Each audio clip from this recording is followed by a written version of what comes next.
This is Brian J Kramp, and you're listening to No Good Music.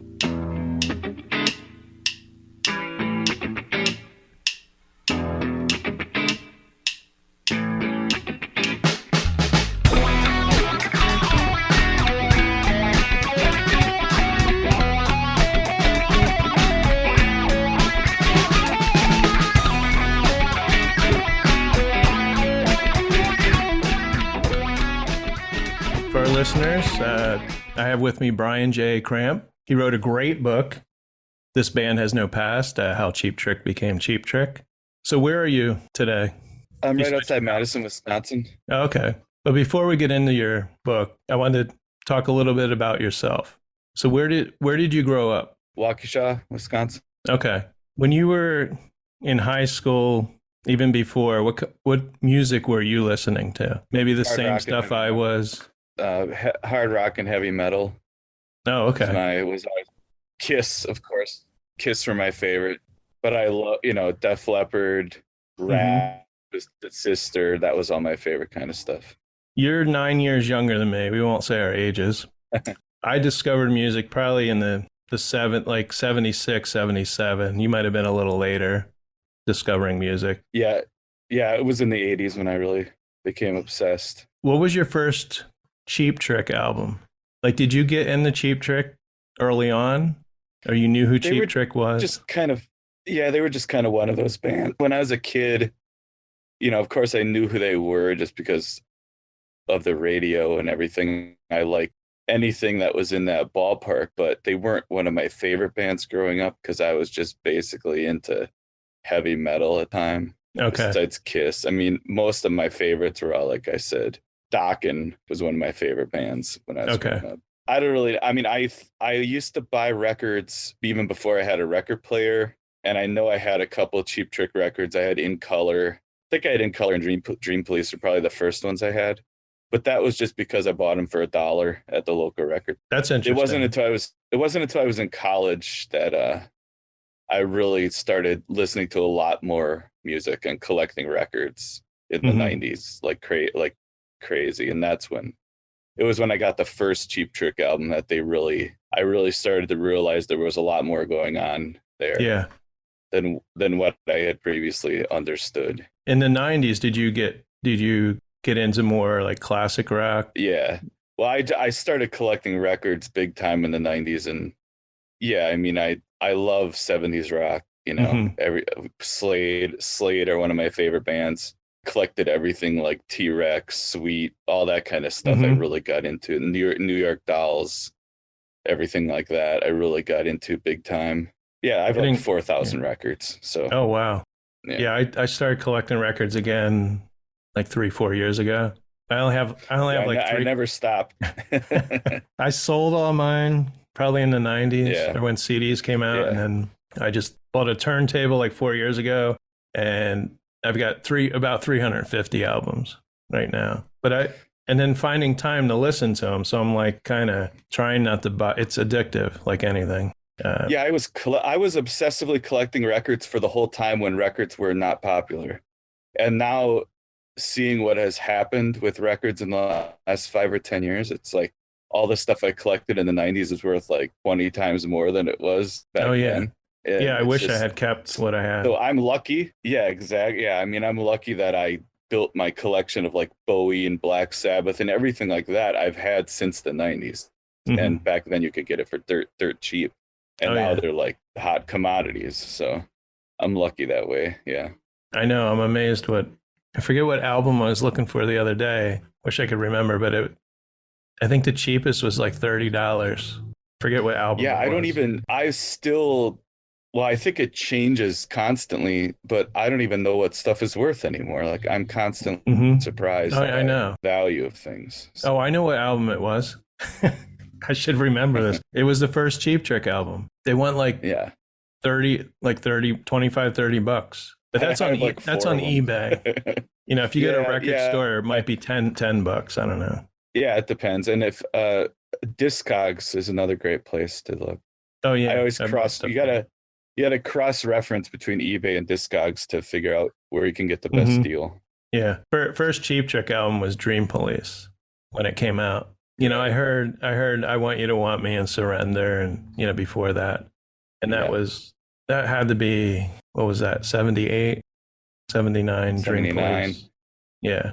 Yeah, that you know, that was follow up to Budokan. So yeah, that was their most high profile period, really. And I liked them because they were, or they still are, kind of quirky. They could, you know, Gonna Raise Hell is a heavy song for Robin to sing. So they could do almost anything. They weren't doing death metal or anything like that, but they could do a ballad. They could do.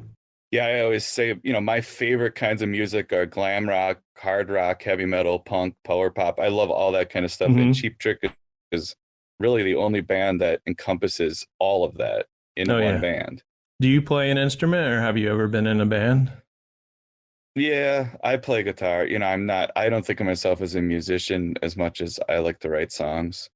So I can't, you know, play a guitar solo to save my life. But I mean, songwriting is my favorite thing in the world, really, like other people's songs and then writing my own. Yeah. So yeah, I play guitar, but I just play for myself. You know, I have 3 guitars, but it's a good stress reliever, you know. Yeah. I mean my motivation has always been to write songs, and I don't think I have the natural talent. I think there has to be a certain amount of natural ability that you have to, I mean, no matter how much some people practice, they're never going to be Yngwie Malmsteen. That's not really how it works. Yeah, you know? Yeah. But a person like Yngwie is born. It's the same as, like, you know, no matter how much you play, you're not going to make the major leagues unless you were born with something, some innate, you know, ability that you can build upon. So, and I just feel like I don't have it. I don't have an ear. I don't have that, whatever that natural ability is to ever be a good musician, but I like writing songs. Yeah. So, yeah, I was always amazed at people that can listen to a song, a guitar solo, and just know what to play. You know the band The Darkness? I've known a couple people. Yeah, I love The Darkness. He has... Yeah, Justin. I've seen his YouTube videos where he does that, yeah. But I'm amazed he can... It sounds like he plays the video, and he stops it, and he's like, oh, I think it's this, I think it's... And, you know, he just figures out right then and there. I've known a couple people like that. Guy I knew named Albert could put a record on and sit there, and as the songs are playing, figure out the whole, by the end of the song he knew how to play because he has an ear. Some people have an ear for that. That's the thing. One of the things I'm most jealous of in the world probably is to be able to take something you hear or a melody in your head and just play it on a guitar like some people could do. It's amazing. I imagine you've seen Cheap Trick. I would hope you have. How many times have you seen Cheap Trick? It's somewhere between 40 and 50, probably. Wow. Okay. Yeah, I've seen them 5 or 6 times. Yeah, the first time I saw them was in the 90s, so I haven't had as much time to see them as some people have. But yeah, I saw them around 2006, so it took me a while. To see them. Yeah. They played at the Union County Music Festival in New Jersey, near like Cranford. Right. But they used to have this music festival. It was free. They'd get all these sponsors. They don't have it anymore, unfortunately. But they have like 3 stages. But one year Cheap Trick played, because I was trying to remember if I ever saw Bunny. And I probably have to go back and watch the video. I took video of the entire concert. In 2006 you would have seen Bunny. But I had this high 8 camera, and I have to get another camera because my camera, it's not working right now. I have the whole concert from 2006. So, you know, when I became a huge Cheap Trick fan, it was like the perfect time in the mid to late 90s, because, you know, I think it was 96 when the box set came out. They had that single on Sub Pop. They had the 97 album, which everyone loves, which was like a big comeback. Then in 98, I went to New York and saw them perform the first 3 albums 3 nights in a row. Wow. 98 is when the book came out, Mike Hayes' book, Reputation is a Fragile Thing. I got to see the Silver concert in 99 in Rockford. Nice. Their 25th anniversary show. It was like it was an amazing time to become a huge fan. That was lucky too. Are you near Rockford, or I don't know? Yeah, where? it's like an hour away. Oh, yeah, that's great.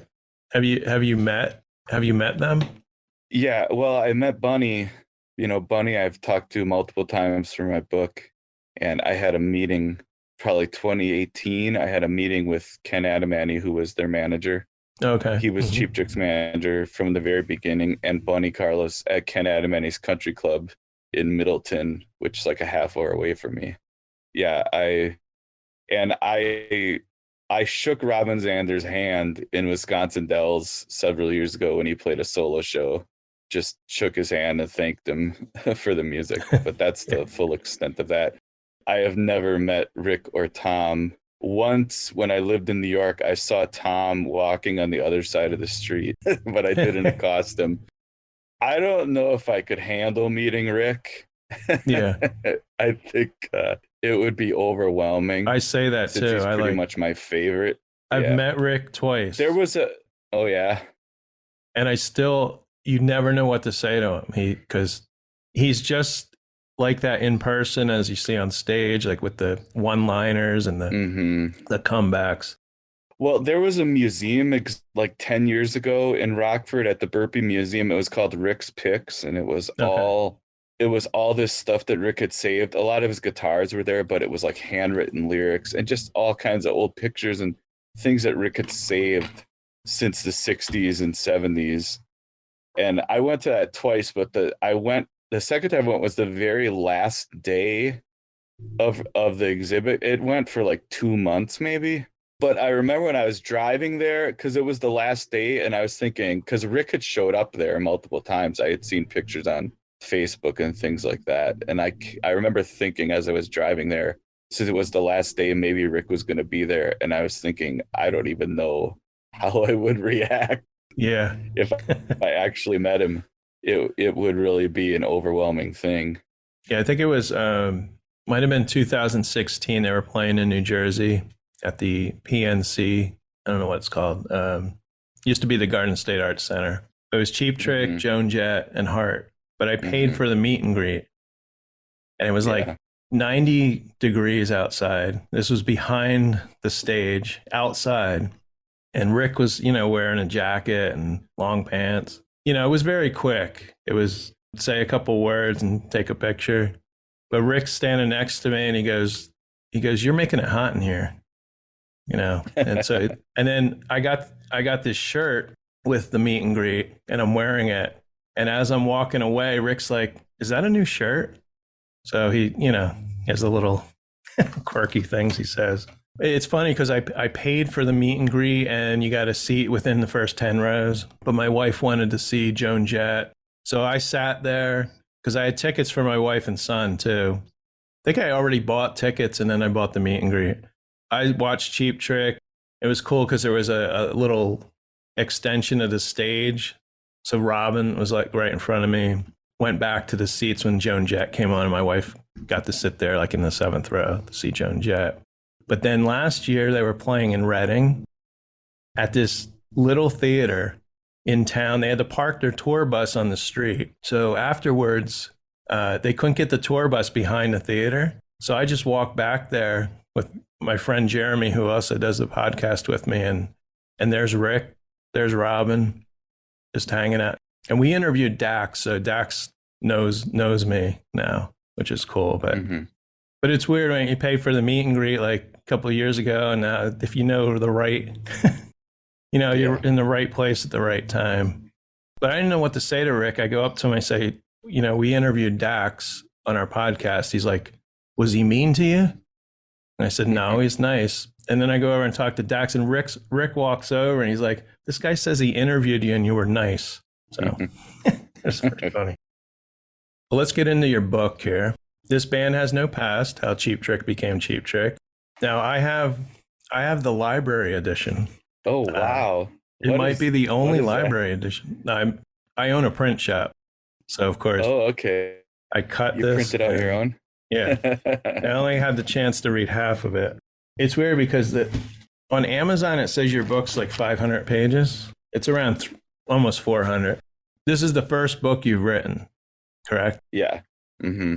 How long did it take you? Because even though I read half, this is one of the best music books I've read, if not the best, as far as information.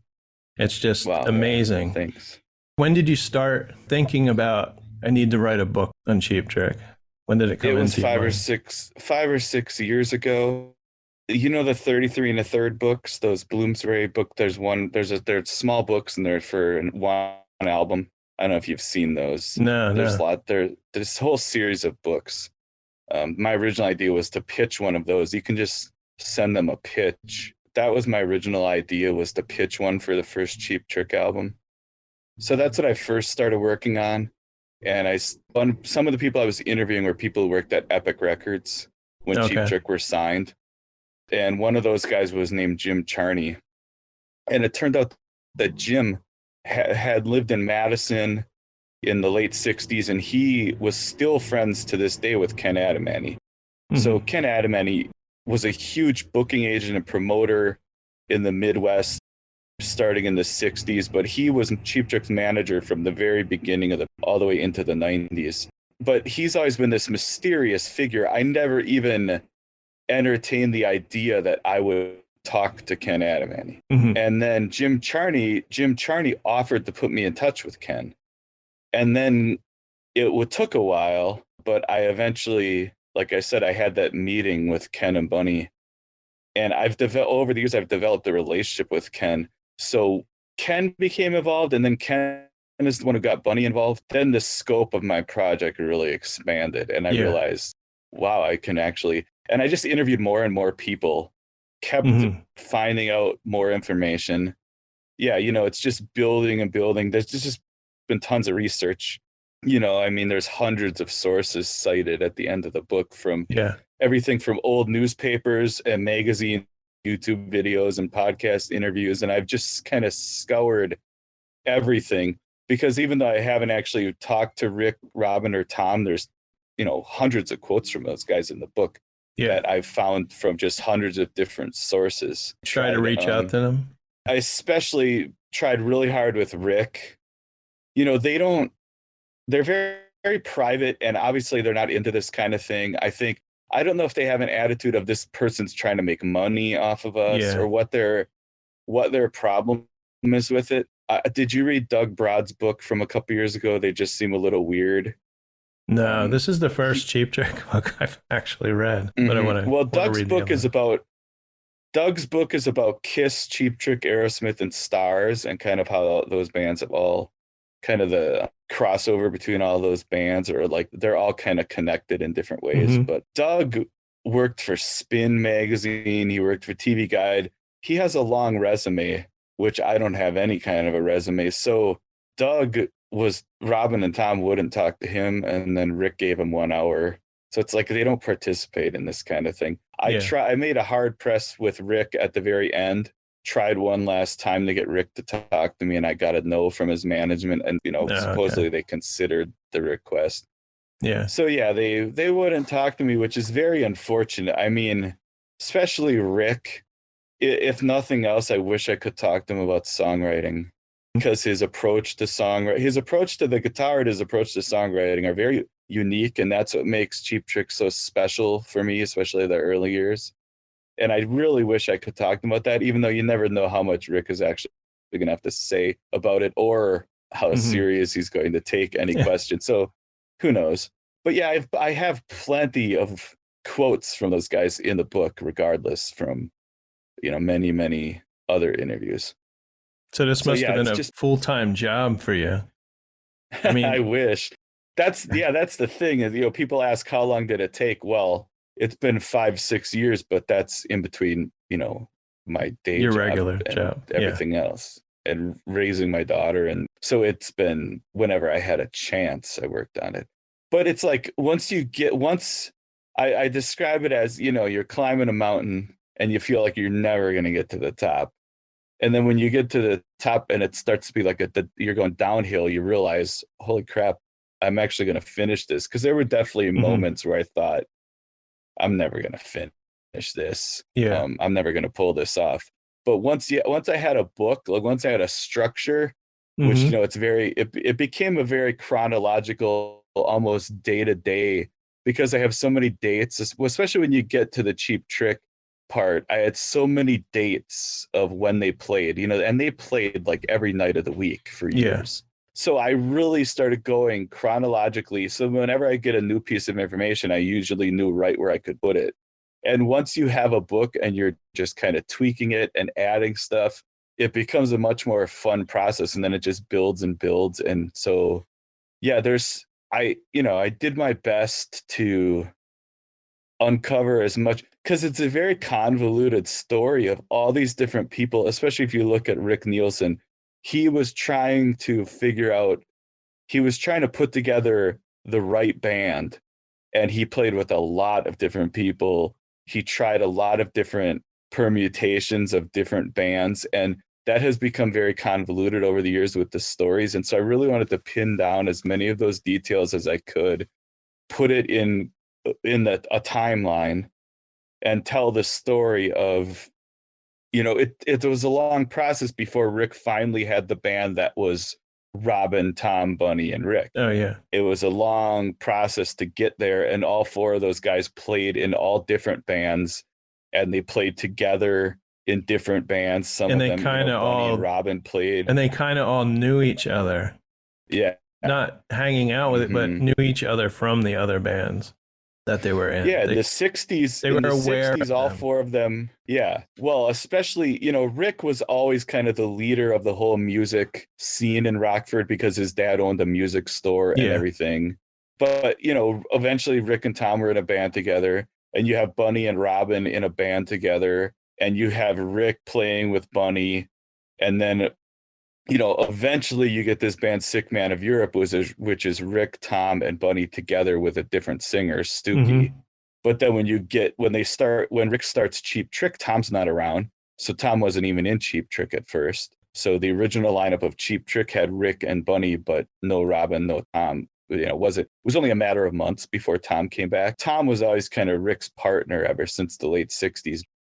There was this weird period where Tom wasn't there. He was back in Philadelphia or something when they first formed Cheap Trick, so they had a different bass player. But yeah, it was a lot. So it wasn't until 1974 when Robin joins that finally Rick had the band that you can tell he had been trying to figure out for like 10 years. I was just amazed that now I don't know if these are from articles, but you were able to find people that were in these other bands. And unknown people. I mean, they went on, maybe they're still in bands, or maybe they went on to a regular job, but, you know, that were in the Grim Reapers, bands that Rick was in. But you got quotes from these, I want to say, obscure people that people don't know. Only in that area, probably in Rockford, might remember. But that must have been a chore to track down some of these people. You know, in the age of Facebook and everything, it's become a lot easier. But yeah, there's probably 10, 15 people I interviewed who I found their kid on Facebook, and then their kid put me in touch with their dad. But a lot of people are on Facebook too. Or then, you know, other people gave me their phone number. I remember one thing leads to another. Exactly. Jim Zubiena, who was the drummer in Rick's early band, the Grim Reapers, he gave me Ross Anderson's phone number, who was the keyboard player in that band, or, you know, stuff like that. Or like I found out from talking to other guys, like from talking to Craig Myers. So Craig Myers was in a band with Tom called the Bull Weevils, but he was eventually infused with Rick and Tom. But Craig Myers, there was another band in between the Bull Weevils and Fuse called Toast and Jam. And I think Craig told me the name of the singer of that band that I never knew was Ron Holm. And then I found Ron, talked to Ron, you know, so it was just kind of, if somebody would either give me a number or a name, and then I'd try to find that person. And I talked to at least one member of every band that any of the guys from Cheap Trick were in before Cheap Trick. Even Robin's first band, the Destinations, that was Dwayne, I think I just Googled him, found a phone number, called it, left a voicemail, and he called me back. Stuff like that.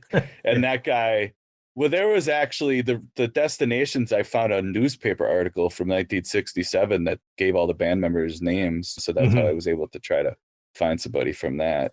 And I think Robin was 13 or something when he was in that band. Well, that's the thing. If these were local bands that were known at the time, but not like, they weren't in a band that had records and hits and, which would have been easier maybe to find, on Facebook. So yeah, you put a lot of work in this book. I want to tell the listener that even if you slightly like Cheap Trick, this book is a music history book too, because it tells you what's going on in the 60s, 70s during this time period. Like, I was amazed with the music festival information. I never knew they were trying to ban the music festivals. You cover different music festivals in detail, which is amazing. Yeah. This is a great book. Fuse played at those. But yeah, when I discovered that story of the music festivals, I thought this is the book.